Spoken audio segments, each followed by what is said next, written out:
Police officer Kevin Brame was killed a year and a half ago, and now the community and clergy speak out. 2 News reporter Andrea Isom attended a news conference today. That's where the tone was somber yet optimistic. For family and friends of Officer Kevin Brame, time has not healed their wounds, but they believe justice and closure will. The desperation and anguish on Mrs. Brame's face speaks volumes. She's suffering a tremendous loss, one that's left her without a son. The life of Dayton police officer Kevin Brame was violently taken on November 1st, 1999, when he was shot and killed. The person or people responsible are still somewhere out there. His family and his friends and his family, who are members of the Dayton Police Department, would like to bring closure to this case. In a press conference held today, a local company, Dayton Data Processing Incorporated, offered a $10,000 reward for information that leads to an arrest. Officer Brame spent 6 years serving and protecting the citizens of the city of Dayton. And we believe this scholarship is a way to make sure that those efforts are continued on his behalf. The money will also go toward an annual scholarship fund in Kevin's honor. Concerned citizens and local clergy made a plea to the people of Dayton to help bring justice and closure. I stand today requesting that any who have any information concerning this crime would come forth.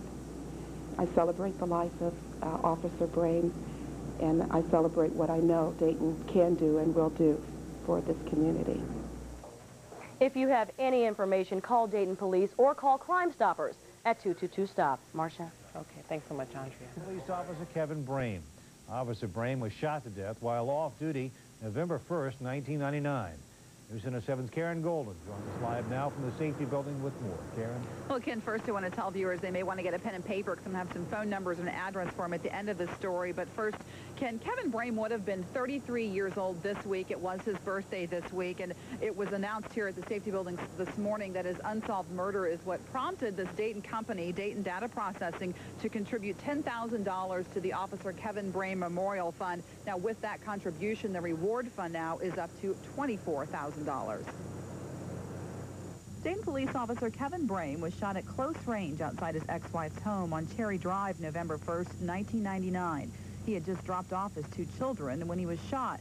Today, Kevin Brame's mother, members of her church, and the Dayton Police Department gathered to accept the generous contribution from Dayton Data Processing. The company's president says the fund being administered by Dayton Foundation has 2 purposes. The first purpose is to serve as a reward for any information leading to the arrest and conviction of person or persons responsible for the death of Kevin Brame. We're hopeful that there are people in this community who can provide information that could be helpful to this investigation. The second purpose of the fund is to create an annual scholarship for people wanting to become police officers. The president of Dayton Data Processing says they'll contribute to that fund annually, and he's hoping other companies in the Dayton area will do the same. And as you mentioned, we had some phone numbers and an address we wanted to give to you first. Most importantly, if you do have any information, no matter how insignificant you might think it is, that might help solve this case, you're asked to call the Dayton Police Department. That number again is 333-2677. Now, secondly, if you're a company or an individual that would like to contribute to the Officer Brame Memorial Fund and that scholarship, you can contact the Dayton Foundation. They're at 2100 Kettering Tower in Dayton, Ohio, of course, in downtown Dayton, Ohio. We'll have more on this story beginning in our 90 minutes of news at 5 o'clock.